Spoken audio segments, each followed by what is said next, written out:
This is Sophie Heller, and this is an ACT science question.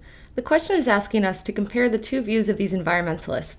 So environmentalist 1 really likes paper bags and thinks that they're better for the environment, whereas environmentalist 2 really likes plastic bags. So we're looking at this question, and this question tells us that environmentalist 2 will counter the statement made by environmentalist 1 that paper bags are preferable because trees are a renewable resource, and that's something that we see right here. Paper is made from trees, which are a renewable resource. And we want to look at how environmentalist 2 is going to counter that statement. So let's look through our choices. In our first choice, we see an argument that fabricating plastic bags is cleaner than the process of paper making.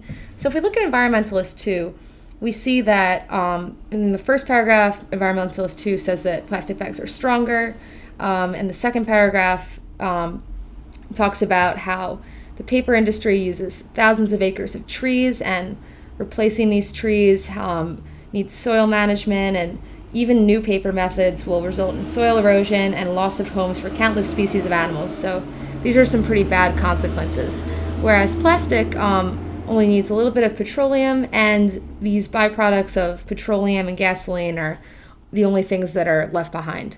So that's what's talked about in terms of the advantages of plastic over paper. So we don't see anything about the process of making plastic bags being cleaner. We see that we avoid the destruction of animal habitats and the soil erosion, but we don't know if it's cleaner. It just doesn't hurt the environment as much. So this is a bit of a stretch to say. Choice number 2, harvesting trees destroys bird and animal habitats and results in soil erosion. So that's exactly what we see over here with the destruction of animal habitats and the soil erosion. So this is a direct counter to the idea that trees are renewable, because when trees are taken away, they really mess with the environment. So this is probably going to be good. Choice number 3 is saying that choices A and B, so A and B are both correct, and that's not true because choice A is not correct. And choice 2 is pretty good, so we don't want to say that neither is correct. So choice 2 is our answer.